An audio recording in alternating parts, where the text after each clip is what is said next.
तो hello everyone, इस video में हम जानने वाले हैं फंडामेंटल एनालिसिस। फंडामेंटल एनालिसिस क्या होता है, क्या नहीं होता, ये जो है बहुत इंपॉर्टेंट चीज़ है स्टॉक मार्केट से रिलेटेड। तो इस वीडियो में हम पूरा फंडामेंटल एनालिसिस कवर करने वाले हैं। जैसे कि हम लोग जो है मैथमेटिक्स में बहुत कमज़ोर रहते हैं, हमें मैथमेटिक्स ज़्यादा नहीं आती, तो हम जो है प्रॉब्लम में आ जाते हैं फंडामेंटल एनालिसिस करने के लिए। तो जब भी हम कोई चीज़ इन्वेस्ट करते हैं या कोई चीज़ बाय करते हैं तो उसमें जो है फंडामेंटल एनालिसिस जो करना बहुत ज़रूरी है। जैसे कि अभी हम मार्केट में गए तो मार्केट में हमें जैसे कि प्याज मिल रहा है, प्याज एक जगह मिल रहा है 20 रुपये किलो, एक जगह मिल रहा है 15 रुपये किलो, और क्वालिटी जो है दोनों की जो है डिफरेंट क्वालिटी है, क्योंकि 15 रुपये वाली की थोड़ा अच्छा प्याज बेच रहा है और 20 रुपीज़ वाली थोड़ा बेकार प्याज बेच रहा है। सस्ते में मिल रही है और बेस्ट मिल रही है तो आप तो वही बाय करना प्रेफर करोगे।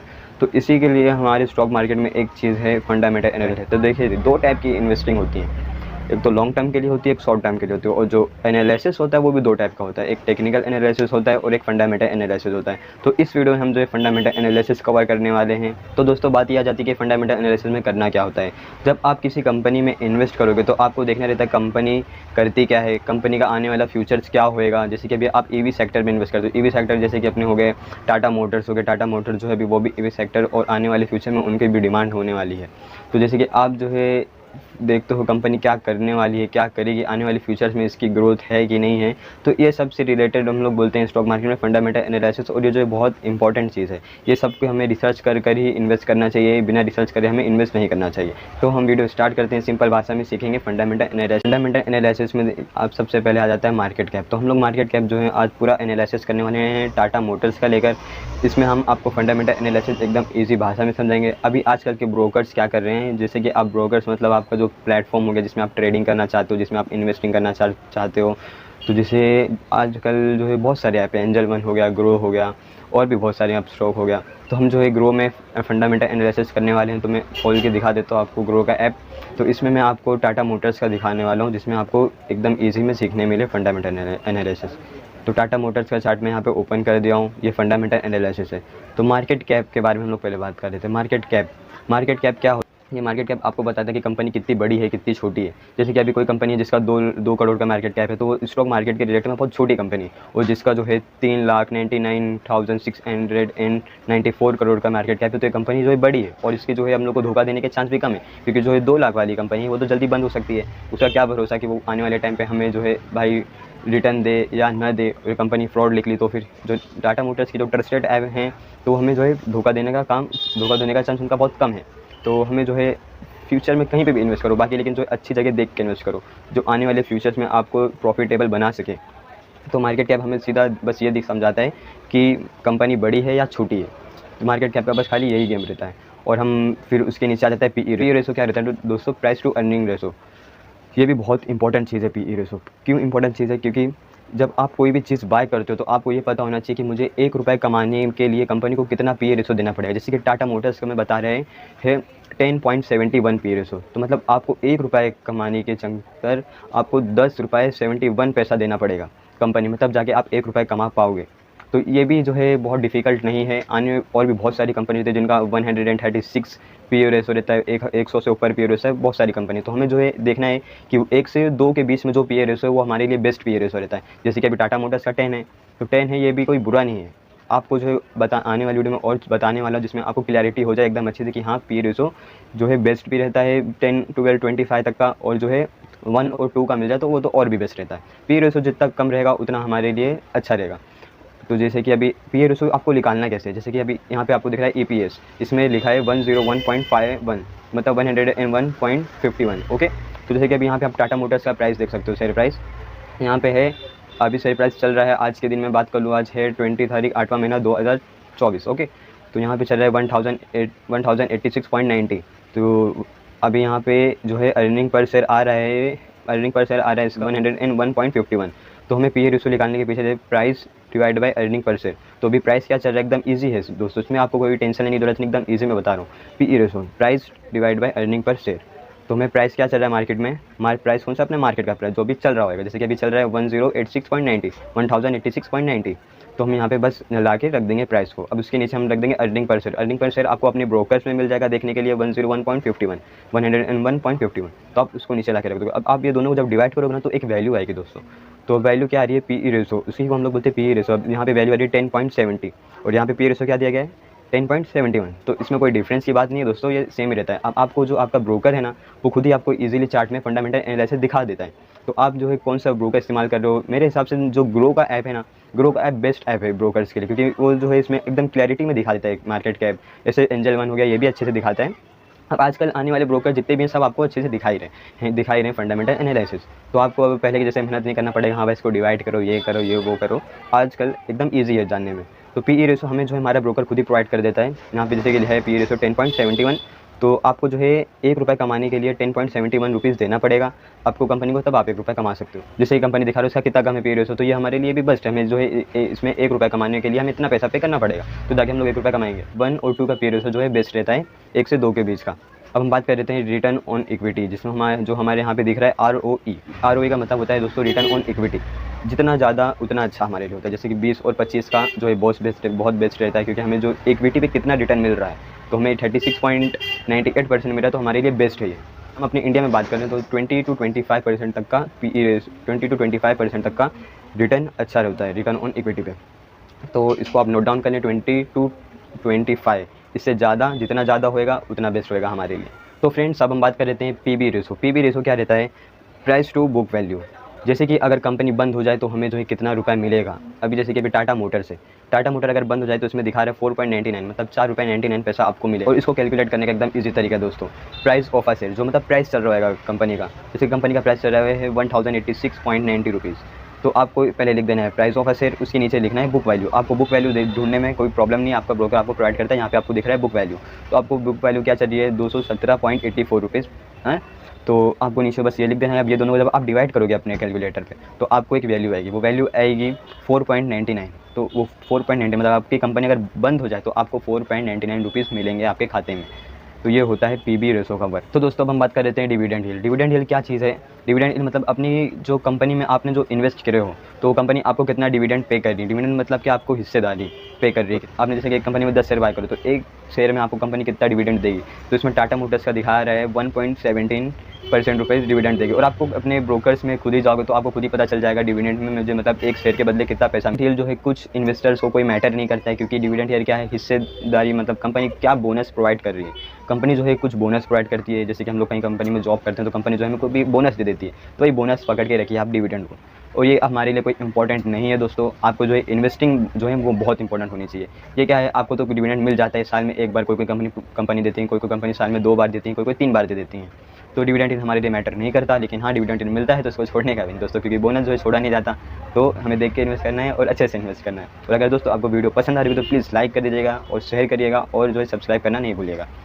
और आपको कोई डाउट रहेगा तो दोस्तों आप कमेंट कर सकते हो, या तो इंस्टाग्राम पे मुझे मैसेज कर सकते हो। और मेरा नंबर जो है नीचे मैं दिया गया हूँ डिस्क्रिप्शन में, आपको कोई भी इंक्वायरी रहेगी तो आप व्हाट्सएप पे प्लीज़ मैसेज भी कर सकते हो। ओके, तो हम बात कर लेते हैं इंडस्ट्री PE। हाँ, तो जैसे अभी मैंने आपको कोई एग्जांपल दिया था किसका, प्याज का।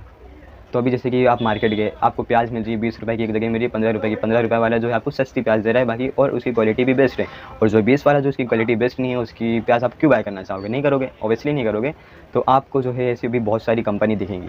अभी मैं आपको बताया था P रेशो 1 हो या 2 हो, ये बेस्ट होता है। तो ऐसा नहीं है दोस्तों, क्योंकि अभी जो है टाटा मोटर्स का जो है P रेशो 10.71 है। लेकिन हाँ 1 या 2 हो तो वो मिले तो उसको छोड़ने का भी नहीं दोस्तों। उसमें लेकिन ये देखना कि फंडामेंटल जो है उसके स्ट्रॉन्ग है, आने वाले टाइम पे कंपनी फ्यूचरेबल है कि नहीं है, आपको प्रॉफिट देगी कि नहीं देगी। तो डिमांड जिसकी है आने वाले टाइम पे उसमें इन्वेस्ट करोगे तो बेस्ट है दोस्तों। तो अभी हाँ पहले मैं इसका बता देता हूँ आपको इंडस्ट्री PE अभी जो है इसका चल रहा है 23.49, और इसका क्या है PE रेशो वो है 10.71। तो मतलब इसकी जो और जैसी कंपनी है मार्केट में, उन लोगों का जो है चल रहा है, अगर उनमें से आपको ₹1 कमाना है तो उनमें आपको पे करना पड़ेगा ₹23.49। हाँ, तो आपको तो ये जो टाटा मोटर्स है वो सस्ते में मिल रही है और के कंपैरिजन में। आप यहाँ ₹23 देके ₹1 कमाओगे कि आप ₹10 देके 71 रुपीज़ कमाओगे? ऑब्वियसली ₹10 देके 71 रुपीज़ कमाओगे। तो आपको जो मार्केट में प्राइस चल रहा है कंपनी का वो चल रहा है 23.49। टाटा मोटर्स का कितना है, आप 10.71 रुपीज़ देके आप ₹1 कमा सकते हो। तो मतलब PE रेशो इसका बेस्ट है। इसे मार्केट में ₹49 पर की प्याज मिल रही है, और वही हमें यहाँ पे 10.71 रुपीज़ पर प्याज मिल जा रही है। तो मैं भाई यही बाय करना चाहूँगा 10.71 रुपीज़ वाली।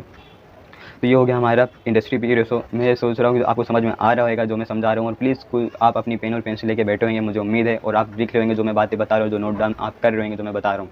तो ये हो गया हमारा पीई रेशो। अब हम बात कर लेते हैं बुक वैल्यू। बुक वैल्यू तो कोई कहीं कुछ नहीं था, वो तो हमें डिवाइड करने के काम आता है। बुक वैल्यू कुछ नहीं, बुक वैल्यू और फेस वैल्यू, फेस वैल्यू का कोई कुछ नहीं रहता पर्पस। ये हम बुक वैल्यू जो है हमें डिवाइड करने के लिए काम आता है, जो मैं आपको पहले बता चुका हूँ कि पीवी रेशो निकालने के लिए काम आती है, और पीवी रेशो हमें हमारा ब्रोकर खुद ही प्रोवाइड कर देता है। अब हम बात करें तो जो मेन होता है डेब्ट टू इक्विटी। डेब्ट टू इक्विटी का मतलब क्या है, कंपनी कितने कर्जे में है। डेब्ट मतलब अपने मतलब कंपनी कितने कर्जे में। कंपनी जो है दो तरीके से कर्जा कवर करती है, एक तो अपने इक्विटी को शेयर में बेचकर, इक्विटी के जो शेयर रहते हैं वो इन्वेस्ट करके तो उसमें वो बेचकर, और फिर अपना एक डेब्ट मतलब या तो बैंक से लोन ले लेती है उसके ऊपर। अभी जो है इसका जो है 1.26 है, तो ये कोई बुरा नहीं है दोस्तों 1.26, क्योंकि आने वाला फ्यूचर इसका जो है मेरे हिसाब से बहुत बेहतर रहने वाला है। तो ये कोई बुरा नहीं है 1.26। मैं आपको इसमें एक चार्ट देने वाला हूँ जिसमें आपको वो सब पिक करके अगर है तभी बाय करना है, नहीं तो नहीं करना है। नहीं तो हम थोड़ा इंतजार करेंगे, बाद में हुआ सही तो तब बाय कर लेंगे, और क्या। जीरो जो है वो बहुत सही रहता है। जब उधार ही नहीं लिया कोई कंपनी तो हमें भाई अच्छा लगता है कि हाँ कि कंपनी ने उधार नहीं लिया है, प्रॉफिट अच्छा खासा कर रही है। लेकिन हाँ, जीरो से लेके 1 तक का बेस्ट रहता है, और जैसे कि 2 हो गया, 2 के अंदर का भी बेस्ट ही रहता है। लेकिन ज़्यादा उधार लेती है तो उसको आप ये देखें कि क्या ये उधार जो है अपना कंपनी पे कर पाएगी कि नहीं कर पाएगी, इसका प्रॉफिट क्या है, प्रॉफिट क्या नहीं। कंपनी कोई भी कंपनी को आपको एग्जांपल दे रहा है कि 2015 से लिस्टेड है, तो क्या आने वाले टाइम पे इसने अपना डेब्ट को कम किया है, अपने उधारी को कम किया है या नहीं, दिया है उधार कि नहीं, तो ये आपको देखना है, तभी आपको इन्वेस्ट करना है।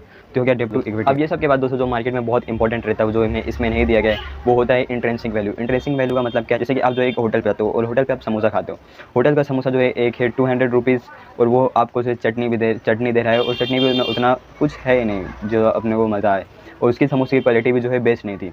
तो आप जो एक बार वहाँ से खाए, बोले अपने दोस्तों में बात किए, बोले यार इसके समोसे में तो कुछ मज़ा नहीं आया, तो आप थोड़ी देर आगे और जाते हो, फिर आपको फिर से भूख लगाती है, फिर आपने सोचा चलो एक बार यहाँ से समोसा खा लेते हैं। कुल्लड़ में दुकान लगाए रहता है, वो आपको समोसा देता है 15 रुपये के, समोसा देता है 15 रुपये पे, और वो आपको समोसे के साथ पाव भी प्रोवाइड कर रहा है, और उसके साथ आप उसकी क्वालिटी भी अच्छी है, उसमें सब अच्छे से माल भरा हुआ, जैसे कि सब आलू वालू अच्छे से भरा है, सब फ्रेश क्वालिटी आपको दिया बंदे ने।